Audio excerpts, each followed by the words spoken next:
Hello and welcome to Talk the Walk. Today we'll be walking the coastal path from Ryde to Seaview.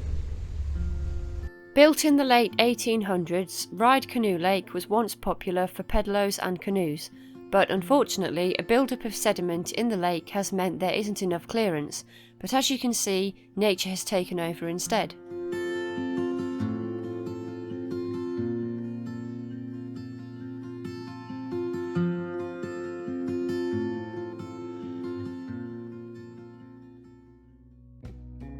Ryde is well known for its incredibly low tide. It goes out over half a mile, almost to the end of the pier. It's a great place for swimming as the water is gentle at both low and high tide.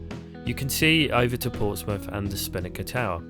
The Solent is one of the busiest shipping lanes in the world, and an impressive number of boats go past every day, consisting of freight, passenger, cruise and military vessels. 19th century Solent forts are visible, which were built in the 1860s because of fears of a French invasion. They are now boutique hotels.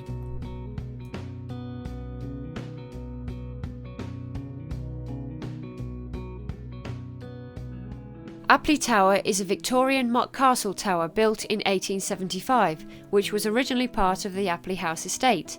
It was owned by the Hutt family and later Sir Hedworth Williamson, who was a British diplomat and Liberal Party politician who sat in the House of Commons from 1864 to 1874. The house is now gone, but the castellated tower remains. I'm the king of the castle!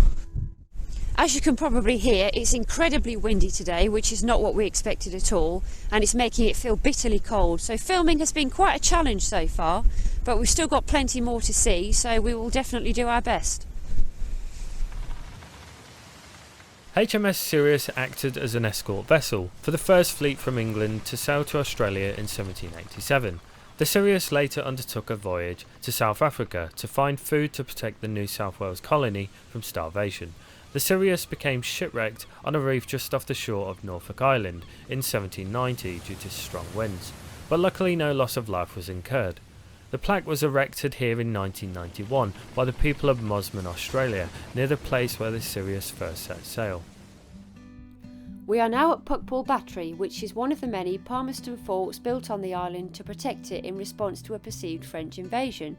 Construction of the battery began in 1863 and was completed by March 1865. The battery was heavily armed to enable it to protect the Solent, which it overlooks. It was updated and its guns modified up until its disarmament in 1927.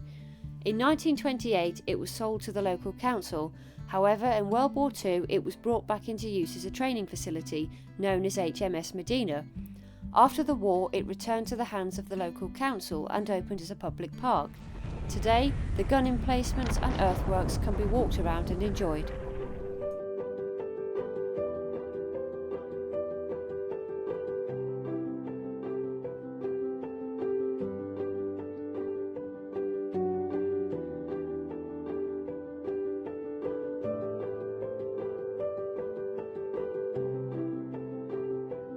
A suspension pier was built in Seaview in the late 1800s and received passenger ferries from Portsmouth. Sadly, a storm severely damaged the pier in December 1951 and it was demolished the following year.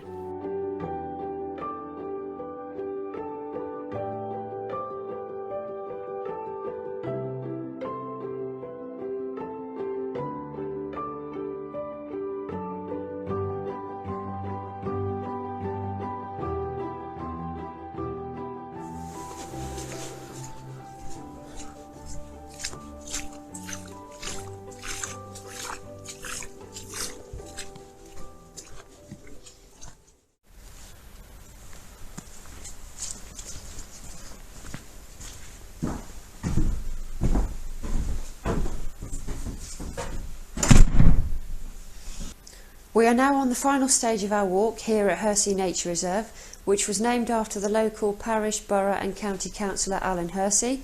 The reserve is located on marshland and was established in 2002.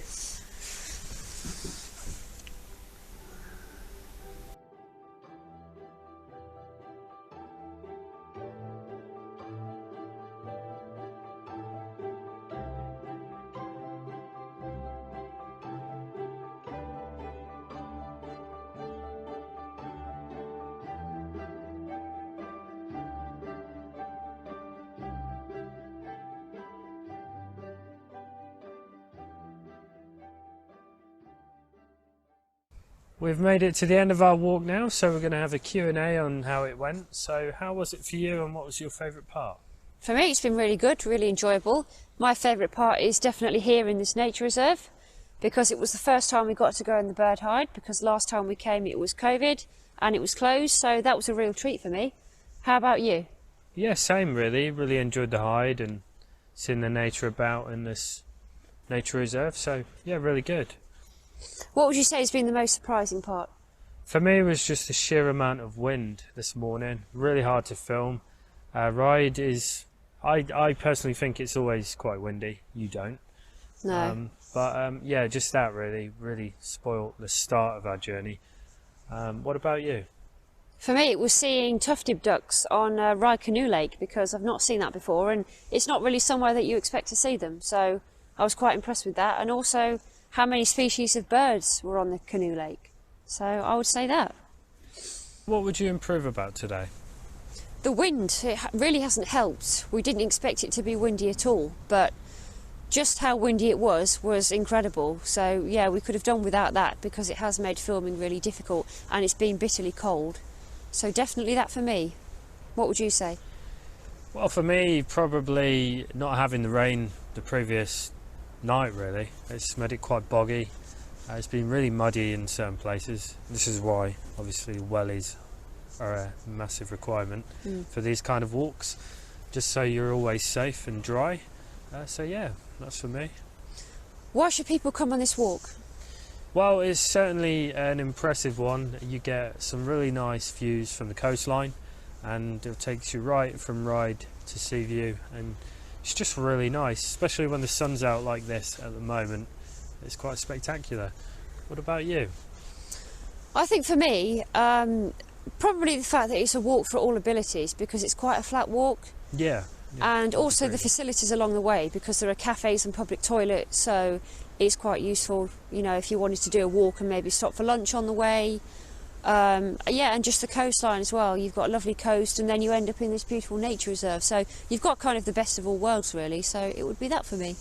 Yeah, so we'll leave it there, and thanks for watching, and we'll see you next time. Bye. Bye.